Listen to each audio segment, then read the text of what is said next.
श्री राधे राधे। भक्तों, संपूर्ण पृथ्वी साक्षात भगवान की लीला स्थली है, किंतु भारत भूमि विशेष है। भारत भूमि में कितने अवतार हुए ठाकुर जी के, कितने पार्षदों के अवतार हुए।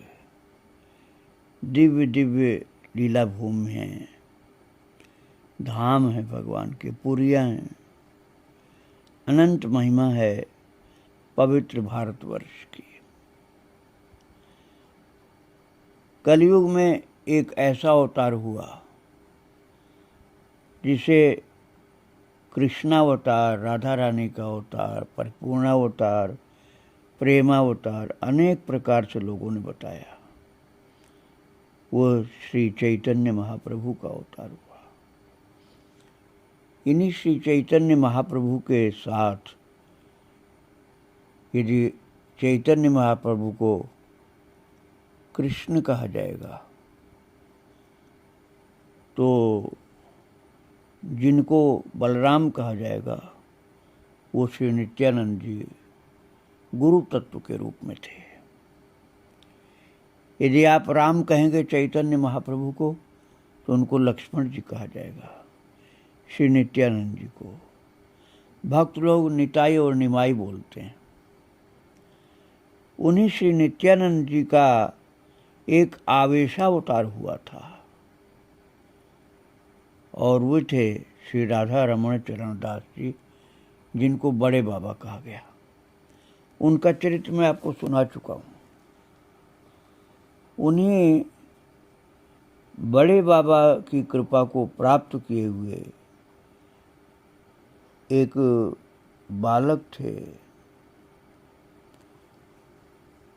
लेकिन उनको बचपन में ही बालक माना गया। जय गोपाल ये नाम रखा गया था।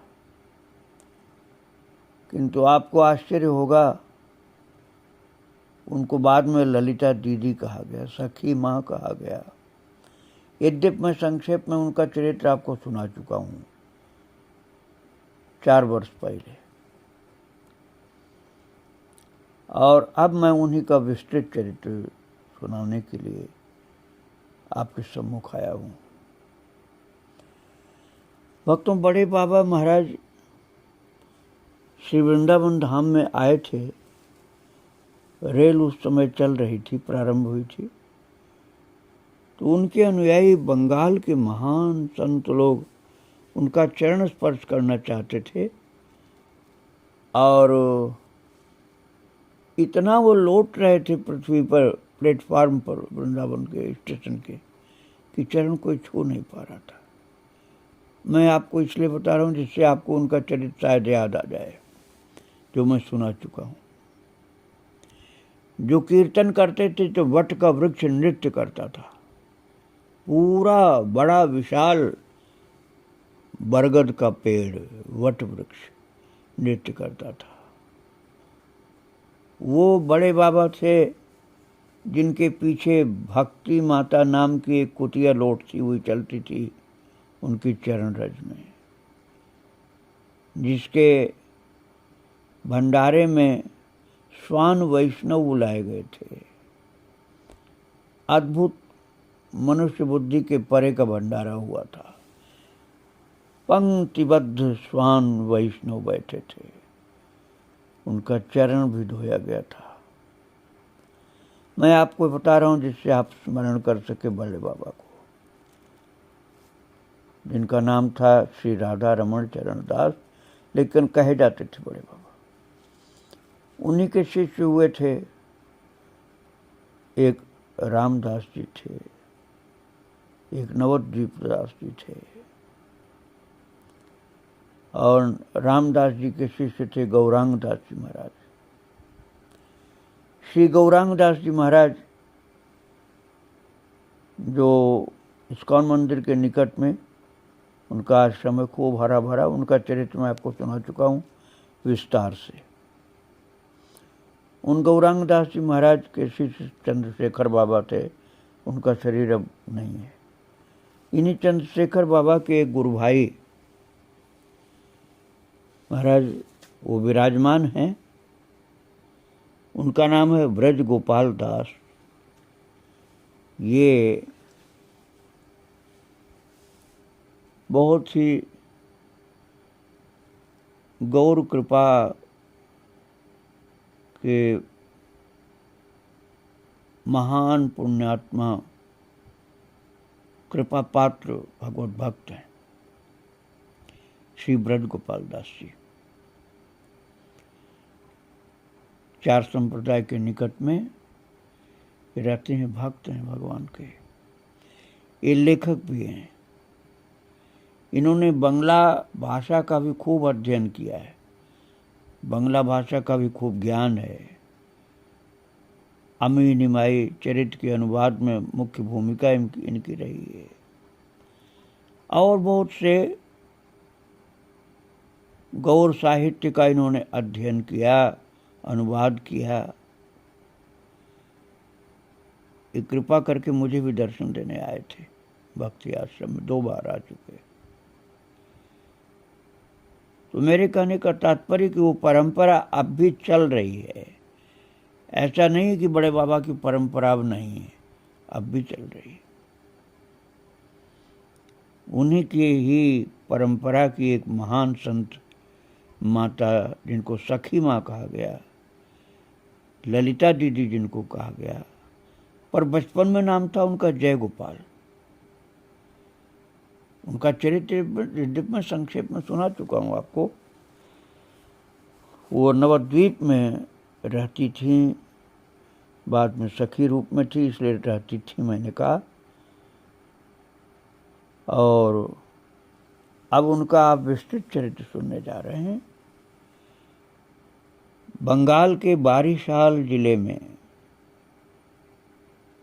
बंगाल में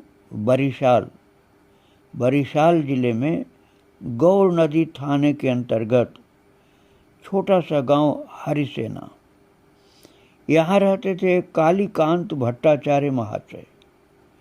बड़े ही धर्मवीर, शांत प्रकृति और धैर्यवान, कर्तव्य के प्रति सतर्क। आर्थिक विपन्नता थी, अर्थात गरीब थे। वृद्ध माता पिता का उत्तरदायित्व था। पारिवारिक समस्याएं थी। शारीरिक सुख ज़्यादा नहीं था, बहुत कम था। इन सब के साथ भी सतपथ पर चलने वाले धैर्यवान थे। शांत भाव से बाधा विघ्नों का सामना करते हुए समस्याओं का समाधान करते थे। बड़े से बड़े संकट के आगे भी उन्हें किसी ने विचलित होते हुए नहीं देखा। और इसका एकमात्र कारण था उनका अटूट भगवत विश्वास और उनकी इष्ट निष्ठा। माता पिता ने अल्पावस्था में ही काली बाबू का विवाह करा दिया और वो काली बाबू का पूरा नाम था कालीकांत भट्टाचार्य।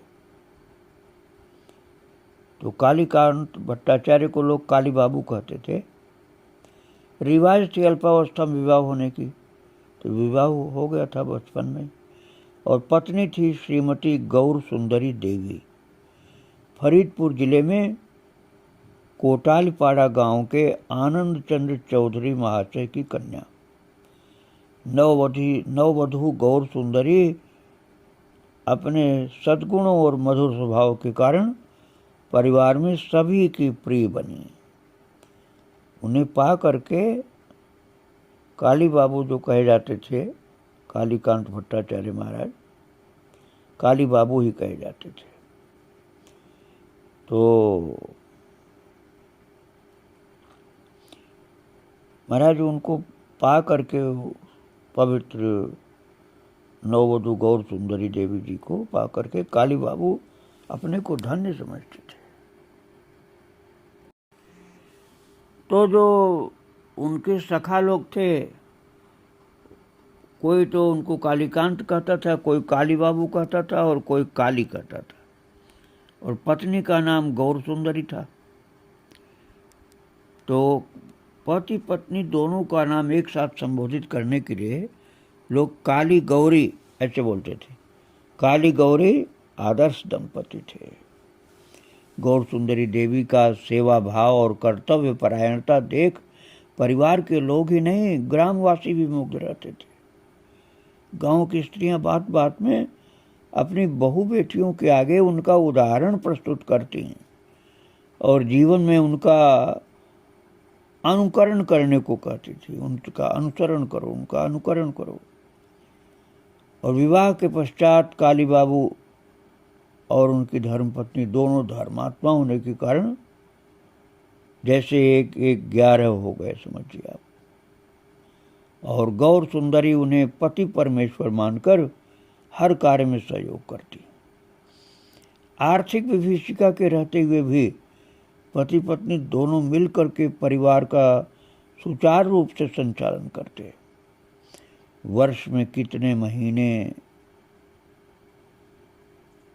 और अधिक से अधिक समझिए, ये कह सकते हैं जितने महीने उनसे भी अधिक उत्सव घर में होते थे। भट्टाचार्य महाशय के घर से कभी किसी अतिथि अभ्यागत को निराश होकर लौटते नहीं देखा गया। वही काली बाबू ही भट्टाचार्य थे। दरिद्रता थी, गरीबी थी, लेकिन मन में बड़ा संतोष था। एक संतोष का भाव काली गौरी के बदन पर ऐसा होता था कि जैसे उसमें आनंद मग्न रहते थे महाराज। कभी अपने को गरीबी के दुख में नहीं मानते थे। कभी संत ने एक दिन प्रार्थना की थी, वही जो साधु का स्वभाव है कि साईं इतना दीजिए जामे कुटुंब समाए, मैं भी भूखा ना रहूं साधु न भूखा जाए। तो ये महाराज कालीकांत भट्टाचार्य जी एक ऐसे आदर्श दंपति थे कि जिनको ये विश्वास था कि योगक्षेमं वहाम्यम, प्रभु ने कहा है गीता जी के 9वें अध्याय के 22वें श्लोक में, योगक्षेमं वहाम्यम, उसकी प्रभु रक्षा करेंगे अपने वचन की। माता पिता के नित्य लीला में प्रवेश कर जाने के पश्चात काली बाबू ने स्वयं को बड़ा एकाकी अनुभव किया, किंतु गौर सुंदरी देवी के साहचर्य सहयोग ने उन्हें शीघ्र ही वो शक्ति प्रदान की जिससे वे सभी कार्यों का निष्पादन संपादन पूर्ववत सहज स्वाभाविक रूप से करते रहे। पिताश्री के रहते काली बाबू 2 पुत्रों और 1 पुत्री को जन्म दे चुके थे और उनके अप्रकट होने के पश्चात 2 पुत्र 2 कन्याएं और हुए। तीसरे पुत्र जो थे महाराज वही थे बचपन में जय गोपाल, जो आगे चल कर के ललिता दीदी बनते हैं। वो आगे आपको श्रवण करने को मिलेगा कि ये बालक ललिता दीदी कैसे बन गए। अब इनके जो पिताजी भट्टाचार्य महाशय थे वो प्रति अमावस्या और पूर्णिमा को चंडी पाठ करते। ये बंगाल में रिवाज है भक्तों, चंडी पाठ करने का, तो वो करते थे। और पंडित जी जो काली बाबू वो पढ़ते थे और उनकी धर्मपत्नी गौर सुंदरी सुनती थी। और उस दिन पूर्णिमा थी, जिस दिन की बात मैं आपको बता रहा हूँ, सन 1873 की बात है। आषाढ़ की पूर्णिमा। आषाढ़ की पूर्णिमा का तात्पर्य होता है गुरु पूर्णिमा। चंडी पाठ और आहार शुद्ध पवित्र ग्रहण करना। गौर सुंदरी देवी ने पुत्री सर्वमंगला से कहा, आज शरीर कुछ ठीक नहीं, जाने कैसा लग रहा है, जाकर जदू की माँ को कह। यदु की माँ अर्थात दाई माँ, जो बच्चों के जन्म के समय सहयोग करती है।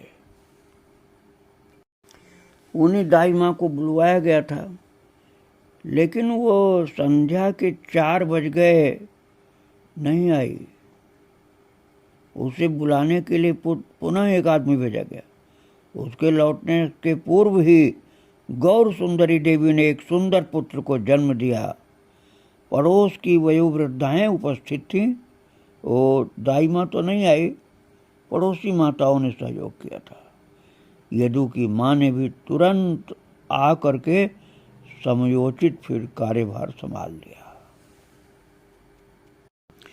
भक्तों, बच्चा जो नवजात था, जिसकी बात मैंने अभी सुनाया आपको, वो दैवीय संस्कार युक्त था। उस शिशु की काकी माँ सूतिका गृह के द्वार से ही बच्चे को देख रही थी। बोली, आहा, ये छोना तो बिल्कुल लड्डू गोपाल जैसा है। छोना अर्थात बच्चा बिल्कुल लड्डू गोपाल जैसा लग रहा।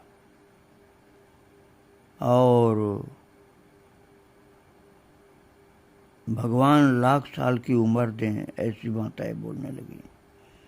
फिर उपस्थित भद्र महिलाओं की ओर देख करके बोली एक माता कि तुम लोग उलू ध्वनि, हर्षद ध्वनि करो।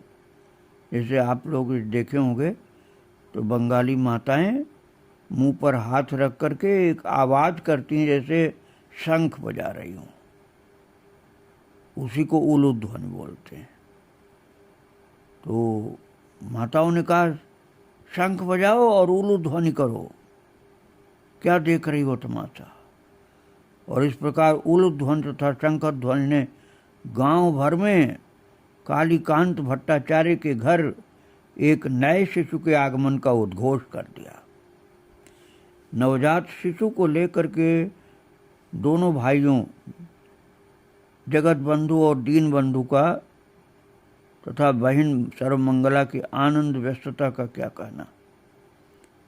ये जो पहले जन्म ले चुके थे, 2 भाई 1 बहन। और भट्टाचार्य महाशय ने देश की प्रथा के अनुसार शिशु जन्म के पश्चात 6वीं रात को एक विशेष अनुष्ठान संपन्न किया। 6ठी की रात को, जिसमें रामचंद्र सर्वज्ञ नामक ज्योतिषी भी आमंत्रित थे। और उन्हें बुलाने का एक विशेष कारण था। इस पूर्णिमा को काली बाबू चंडी पाठ के पश्चात इष्ट देवी को प्रणाम करके जब उठने लगे तो उन्होंने एक दृश्य देखा था जिसने उनका मन अशांत कर दिया था। पंजिका में शिशु जन्म के लग्नादि देखा उन्होंने, तो फिर मन में एक खटका सा लगा और अपनी दुश्चिंता की बात बताते हुए उन्होंने सर्वज्ञ ज्योतिषी, सर्वज्ञ नाम था उनका, सर्वज्ञ महाशय जो ज्योतिषी जी थे, उनसे कहा, राम, एक बार बच्चे की जन्म लग्न आदि देख करके मेरा संदेह दूर करो। और उनका वास्तविक नाम था रामचंद्र, इसलिए उन्होंने, ज्योतिषी जी का नाम रामचंद्र था, तो उनसे कहा कि राम, एक बार मेरे बच्चे की जन्म लग्न आदि देखकर मेरा संदेह दूर करो। तो रामचंद्र सर्वज्ञ नाम के जो ज्योतिषी थे, काली बाबू को काका कहते थे। काली बाबू वही जिनका बच्चा पैदा हुआ। तो विशेष अनुरोध पर उन्होंने उसी समय पंजिका देखी और मोटे तौर पर गणना करके कहा, काका जी, बच्चे की लंबी आयु है, यह आरंभ से ही सभी का प्रिय बनेगा, कालांतर में बड़ा प्रभावी होगा। किंतु काली बाबू चौंके, बोले, किंतु क्या महाराज? रुक गए आप तो किंतु कह करके, क्या हो गया? तो ज्योतिषी ने कहा, किंतु थोड़ा सा गोलमाल है। कैसा गोलमाल? स्पष्ट बताओ महाराज। ज्योतिषी जी, स्पष्ट बताओ, क्या बात कहना चाहते हो? उन्होंने कहा आज का ये शुभ अवसर है, अब कोई अप्रिय कथा वार्ता के उपयुक्त ये नहीं है मौका। ये सोच करके सर्वज्ञ महाशय ने इतना ही कहा, बच्चे का सांसारिक सुख भोग वाला पक्ष कुछ ऐसा ही लगता है। वैसे बच्चे के लक्षण बहुत अच्छे हैं, लेकिन सांसारिक भोग वाला पक्ष अच्छा ऐसा ही लगता, मतलब ठीक नहीं है।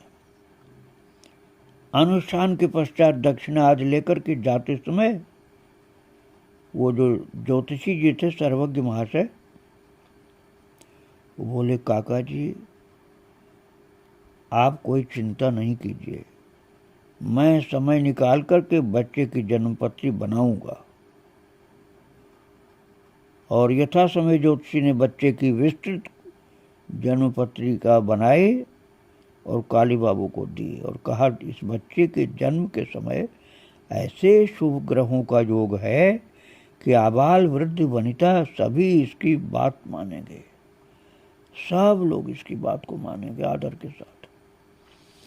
इसके प्रभाव से आपके वंश का नाम चिरस्मरणीय हो जाएगा। बच्चा जब 6 माह का हुआ, भट्टाचार्य महाशय ने अन्नप्राशन संस्कार संपन्न कराया। बच्चे को भात खिलाया गया, गांव वासियों को प्रीति भोज दिया गया और गरीबों की सेवा की गई। राशि के अनुसार बच्चे का नाम निकला धन कृष्ण, कि जो जैसा प्राय होता है कि ये नाम जन्मपत्री में ही रह गया। बात ये जो ज्योतिष के अनुसार राशि के नाम निकलता है, राशि के अनुसार, उसको लोग नहीं बोलते हैं, वो तो पत्रिका में ही लिखा रहता है। माता पिता कुछ मिलता जुलता नाम दूसरा रखते हैं। तो माता पिता और इष्ट मित्रों ने नाम रखा बच्चे का गोपाल कृष्ण। तो कोई गोपाल कृष्ण कहता, कोई जय गोपाल कहता, कोई गोपाल बोलता। भक्तों, यही जय गोपाल, यही गोपाल कृष्ण, जय गोपाल, यही आगे चल करके ललिता दीदी या सखी माँ बनेंगे। गोपाल बड़े होते गए और अपनी चंचलता से सभी को प्यार भरी परेशानी करते थे। तो परेशान करते थे प्यार के द्वारा। उनकी चंचलता से लोग परेशान होते तो उन्हें छोड़ना भी कोई नहीं चाहता। स्त्रियां परस्पर कहती है, अरे गोपाल नाम का प्रभाव हो गया, ऐसा है वो ब्रज का ये गोपाल क्या ब्रजवासियों को कम तंग करता था। गांव की महिलाएं गोपाल को गोद में लेकर के प्यार करते करते पूछती, तू क्या वही है, वही ब्रज का गोपाल है? और छूटते ही गोपाल जोर जोर से सिर हिलाने लगता, मानो कहते कि नहीं वो नहीं वो नहीं। और गोपाल के मझले भाई दीनबंधु गोपाल से मात्र 2.5 साल बड़े, जब से गोपाल घर में आए हैं उन्होंने घर से बाहर खेलना छोड़ दिया, छोटे भाई को लेकर ही व्यस्त रहते हैं। वे गोपाल को भाई कहते थे और गोपाल उनको दादू भाई कहते थे, बड़े भाई को दादू भाई कहते थे। और भक्तों, विचित्र बात ये थी कि दीनबंधु गौर वर्ण है और गोपाल अपेक्षाकृत श्याम वर्ण। दोनों में प्रेम ऐसा कि एक के बिना दूसरा पल भर भी नहीं रहने वाला। अपरिचित व्यक्ति भी मुग्ध होकर कह बैठता था, यार ये तो राम लक्ष्मण की जोड़ी है। और गोपाल जब 2.5 वर्ष के थे तो एक घटना घटी। माघ महीना था, खूब जाड़ा पड़ रहा था। एक दिन सुबह दीनबंधु गोपाल को गोद में लिए पास ही बेंत की झाड़ी के निकट आकर के खड़े हो गए और जाने क्या हुआ, अकस्मात दोनों भाई गिर पड़े और पास ही पुष्प चयन कर रही थी निवारण की माँ। वो दौड़ी आई और बच्चों को उठा लिया। गोपाल तो उठ बैठे पर जाने कैसे दीनबंधु कुछ अस्वस्थ से पुनः लुढ़क गए। उस भद्र महिला की चीख पुकार सुन करके माँ दौड़ी आई, लोग भागे आए। दीनबंधु के कान में 2-4 बार हरि ठाकुर हरि ठाकुर हरि ठाकुर उच्चारण किया गया, तब वो आंखें खोल करके बैठ गए। और भक्तों, हर चीज हमेशा याद तो रहती नहीं, ये बात तो बीत गई, पर काली बाबू को कुछ चिंता हुई। जो पिताजी थे बच्चे के, उनको चिंता हुई। उन्हें याद आया कि कुछ वर्ष पूर्व इसी झाड़ी के पास वे जगत बंधु को लेकर के गिर पड़े थे। तब जगत बंधु का छोटा भाई दीनबंधु मात्र 10-11 महीने का था। वे सोचने लगे, ऐसा क्यों हुआ? क्या इस झाड़ में अर्थात वृक्ष में कुछ ऐसा है जिसके कारण गिर जाते हैं यहाँ?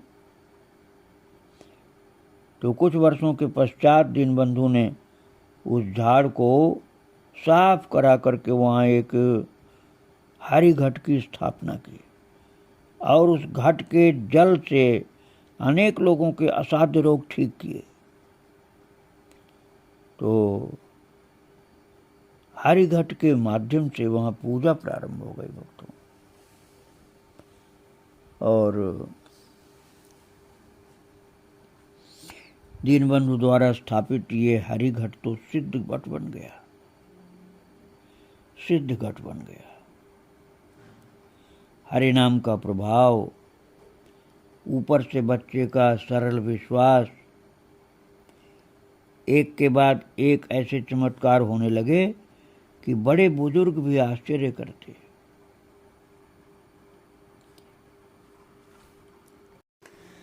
और भक्तों, एक बार उस अंचल में चेचक का भयंकर प्रकोप हुआ। सबसे अधिक प्रभावित हुए पास के कई मुसलमान परिवार। एक बच्चा इस रोग से आक्रांत होकर अपनी नेत्र ज्योति गंवा बैठा। बच्चे को गोद में ले करके दुखिया माँ गौर सुंदरी देवी के पास आई और अपने दुर्भाग्य की बात बताने लगी। उसका दुख देख करके देवी गौर सुंदरी ने दीनबंधु से कहा अपने बेटे से कि अपने ठाकुर से कहकर इस बच्चे की आंखें ठीक करा दे। माँ की आज्ञा से दीनबंधु ने, बच्चा ही था दीनबंधु, तो बोला, हरि ठाकुर दया करो, हरि ठाकुर दया करो। और महाराज ये लगातार बोलने लगा।